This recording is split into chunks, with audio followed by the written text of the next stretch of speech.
Sais-tu ce que tu veux dans la vie? C'est une bonne question. Est-ce que tu sais ce que tu veux dans la vie? Est-ce que tu sais vraiment? Est-ce que tu as des doutes? Est-ce que tu n'es pas sûr? Pour moi, c'est quelque chose que tu devrais, si tu ne sais pas ce que tu veux vraiment pour toi, que ce soit sur le plan relationnel, que ce soit au niveau de ton environnement dans lequel tu veux vivre, que ce soit au niveau de tes finances, sur tous les aspects de la vie, si tu ne sais pas exactement ce que tu veux pour toi, pour ta vie, chaque matin, en buvant ton café ou ton thé, tu devrais te poser et réfléchir à ça. Jusqu'à ce que tu trouves, jusqu'à ce que tu sois sûr de ce que tu veux. C'est super important. L'énergie que tu vas avoir, on revient au même principe, l'énergie que tu vas avoir quand tu sais ce que tu veux ne sera pas la même. Pourquoi tu veux cela après? Quand tu penses savoir, pourquoi tu veux faire cette chose-là? Pourquoi tu veux obtenir ces choses-là? Qu'est-ce que cela va t'apporter? Il faut vraiment être clair là-dessus. Parce que ça te permet après d'affronter beaucoup plus de difficultés, d'avoir beaucoup plus de discipline. On va tous être confrontés à des problèmes, à des challenges. Toujours, tous les jours, il y a des problèmes. Ok? Plus tu gagnes ta vie, plus tu as des problèmes à gérer. Parce que ton salaire, il est basé sur ta capacité à gérer les problèmes. Point. C'est comme ça que le système aujourd'hui fonctionne. C'est pour ça qu'on dit, il y a des gens, ils ont des responsabilités. Plus tu as des responsabilités, plus tu as des gros problèmes à gérer. Donc, il y a cette dissonance cognitive entre les gens qui veulent gagner plus, mais avoir moins de problèmes. Ça ne fonctionne pas ainsi. Ok? Il faut que tu acceptes d'avoir plus de problèmes si tu veux monter au sein de l'échelle de la société. Il faut que tu apprennes à les gérer. Et émotionnellement, il ne faut pas que tu réagisses au quart de tour. Il faut que tu apprennes à les observer, à gérer la pression. Et pareil, il faut que tu arrives à te projeter un peu plus loin, à essayer de voir, ok, cette chose que je veux, si j'ai l'idée plus ou moins claire, comment je serai? Qui je serai? Et une idée claire là-dessus. Qui est-ce que je serai plus tard? Quand je posséderai ce que je veux posséder, quand je vivrai là où je veux vivre, quand j'aurai telle relation, quel serait mon comportement? Comment est-ce que je me percevrai dans la glace? Comment est-ce que je communiquerai avec moi? Essaie d'être clair là-dessus, de te projeter un instant et de ressentir qui je serai plus tard. Parce que quand tu es clair là-dessus, tu vas te diriger dans cette direction. Tu vois, le vent, il souffle tous sur nous. Mais pourtant, on n'arrive pas tous au même endroit.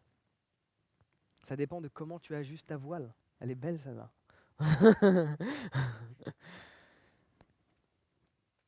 C'est à toi d'ajuster ta voile. Et pour cela, il faut que tu saches où tu te diriges. Et premièrement, il faut savoir de base où tu es. Il ne faut pas se voiler la face sur où je suis. Parce que si je veux aller à Bali, mais je ne sais pas où je me trouve aujourd'hui, ça semble compliqué un peu pour tracer une direction. C'est bien beau de se balader comme ça, mais c'est encore mieux d'avoir une direction, de savoir où tu vas. Ça fait la différence. J'ai fait les deux. Pendant plusieurs années, je me suis baladé en mode ouh, c'est cool, tu apprends à te découvrir, tu apprends à te connaître. Quand tu te balades sans but, sans. Enfin, j'ai suivi la lumière, littéralement, mot pour mot, j'ai suivi la lumière pendant 4 mois en Australie. Quand je dis j'ai suivi la lumière, c'est littéralement, ok? Je conduisais, je voyais de la lumière, je vais là-bas. Je l'ai fait pendant 4 mois. Alors c'est bien, tu apprends à accepter ce que la vie t'apporte, tu apprends à vivre sans attente. Mais au final, j'ai récupéré des attentes par la suite. C'est jamais parfait en fait. Le bien-être, c'est quelque chose qui se travaille tous les jours. Il n'y a pas un moment, moi j'y crois pas à ce truc de, entre guillemets, illumination, et il y a un jour où c'est bon, c'est fini, plus besoin de travailler. J'y crois pas à ça. C'est un travail constant, chaque jour. Qu'est-ce que tu fais chaque jour pour mieux te sentir? Si tu te sens pas bien le matin, te plains pas. Il y a des choses que tu n'as pas fait le matin. Tu médites, tu fais du yoga, tu as pris une douche froide, qu'est-ce que tu as mangé la veille, le jour d'avant?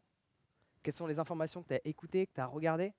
Si tu te sens pas bien, c'est pas de la malchance, ok? C'est pas de la sorcellerie.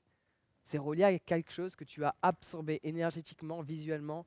Enfin bref, quand tu es clair sur ton pourquoi, quand tu es clair sur pourquoi tu fais les choses, à un moment donné, ça va t'arriver. Tu vas avoir certaines pensées du style pourquoi je fais ça? Ah, je suis peut-être pas à ma place. Non mais c'est stupide. Non mais c'est stupide. Qui a déjà eu ces pensées-là? Comment? En mode je suis pas à ma place, c'est stupide, pourquoi je fais ça? Ça mène à rien, c'est pas fait pour moi. Mais quand tu es clair sur ton pourquoi, on dit que le pourquoi est plus fort que n'importe quel comment. Donc les gens, ils veulent souvent savoir comment faire ceci, comment atteindre ce niveau-là, comment ceci, comment cela. Ouais. les gens, ils veulent savoir comment faire quelque chose. Mais dès que tu es confronté à une difficulté, chose qui va être le cas, qu'est-ce que tu vas faire? Il y a de grandes chances que tu abandonnes par la suite. Alors que quand tu sais exactement pourquoi tu fais quelque chose, tu trouveras un comment. Je peux t'assurer que tu trouveras une solution. Il n'y aura pas d'excuse, tu trouveras forcément une solution quand tu sais pourquoi tu fais quelque chose. Quand tu as cette détermination, cette motivation en toi, il n'y a pas de comment je vais faire. Je sais que je vais le faire. Il n'y a pas d'excuse. Je sais que ça va réussir. Il n'y a pas de plan B. Cette histoire, pour moi, c'est un truc, j'ai fait en sorte de l'avoir dans ma tête. Cette histoire de plan A. Il n'y a pas de plan B. Quand tu te fixes un plan B, ça veut dire que tu doutes de tes capacités. Déjà, de base. Donc tu te laisses une sortie de secours. Il n'y a pas de sortie de secours. Il ne va pas y avoir d'incendie. On peut fermer les sorties de secours. Tu vois? Quand il y a un plan B, quand tu penses à un plan B, c'est que tu doutes de tes capacités. Et donc du coup, il y a moins de chances que tu réussisses le plan A parce que cela n'est pas une nécessité. Le plan A doit être une nécessité. Il n'y a pas de plan B.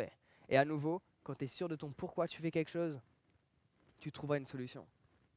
Le problème, c'est que tu n'es pas assez clair là-dessus. Et à nouveau, il y a un autre aspect. Pourquoi toi? T'as pensé à ça? Pourquoi toi? Tu devrais écrire 5 raisons de pourquoi tu mérites cette chose-là. Parce que là, on va travailler sur l'estime que tu as de toi. Pourquoi toi? Pourquoi tu le mérites? Cette vie que tu aimerais avoir? Pourquoi toi? Et à nouveau, quand tu es sûr de pourquoi tu le mérites, je peux t'assurer que ça fait la différence. Parce que tu vas être confronté à des challenges. Pourquoi moi? Tu vois, croire en soi, c'est la chose la plus compliquée, mais la plus essentielle à faire. J'ai pris une décision il y a quelques mois de cela, c'est de voyager uniquement en business en avion. Alors certes, c'est pas accessible à tous, mais en attendant, genre acheter un billet en business, c'était la chose la plus simple que j'ai faite de ma vie. Par contre, de croire que je le méritais, ça c'était compliqué. De croire que je pouvais me le permettre, de croire que je le méritais, moi, petit individu, ça, c'était extrêmement compliqué. Et là, à nouveau, on revient à la gestion du temps. Parce que quand tu es en business, tu dors bien. Du coup, je fais en sorte de bien dormir. Je ne suis pas dans le fancy. Hein. À Paris, j'ai une péniche, elle fait 9 mètres de long, 2 mètres 40. C'est une chambre de bonne sur l'eau. Je ne suis pas dans le fancy. Par contre, mon temps, je le maximise. Mon temps, je le maximise. C'est pour ça que je voyage en business. Dans l'avion, tu ne me vois pas regarder la télé. Hein.